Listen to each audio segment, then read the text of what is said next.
You may have heard at this point about the terrible attack in Southport. Several children have been attacked by a man with a knife. There are rumours that one child hasn't made it, and a local hospital up there has declared a major incident. Now, of course, when any innocent person is attacked by some psychopath, it's a tragedy.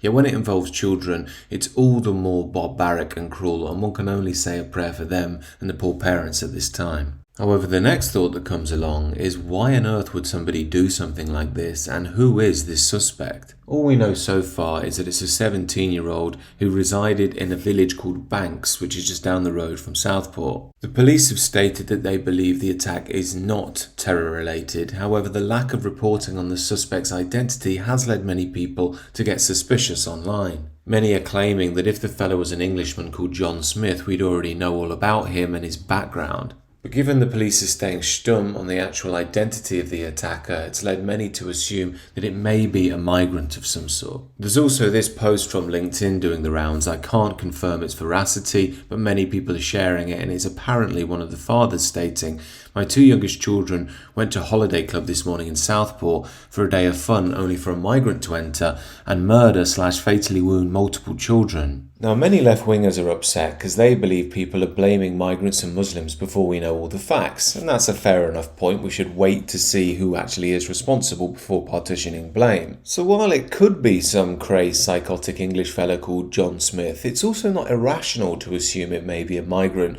or a member of the religion of peace. Yet this is something that the MSM seems very frightened to acknowledge, as this radio presenter exhibits on LBC. I'm worried. I'm concerned. I'm saying the longer this silence goes on by the authorities, the more people will speculate on it and think about it. Well, you sound like you've already come to a conclusion, sir.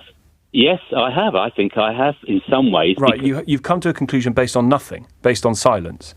That's why we do this job and you don't, with the greatest of respect, Robert.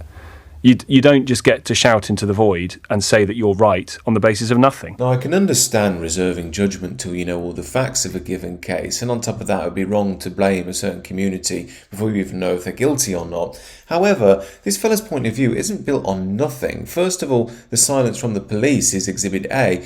Exhibit B is what David Atherton points out on Twitter today. A number of people are not aware that since 2000, there have been 97 terrorist murders. In 94 cases, the murderers were Muslims. Also, if it's not Muslim related, we did have a stabbing just the other day in Kent where a man attacked a soldier. He had a, diverse background. And last summer we had a similar instance in Nottingham where two students and an older poor fellow were stabbed to death as well. And all in all, it's been a mad 2 weeks in the UK. We had the riots in Leeds, then we had the protests in London from the Bangladeshi community. After that, we had the Manchester airport incident, then we had the aforementioned stabbing in Kent, and now this. I can't be the only person out there thinking that the UK is seemingly getting increasingly unsafe. So I can't really confirm anything now, as all we know is a 17-year-old is in custody over this awful crime. So do let me know the latest down in the comments. I'm sure we'll learn who this person is in a day or two. In the meantime, thank you for watching and do consider subscribing to the channel.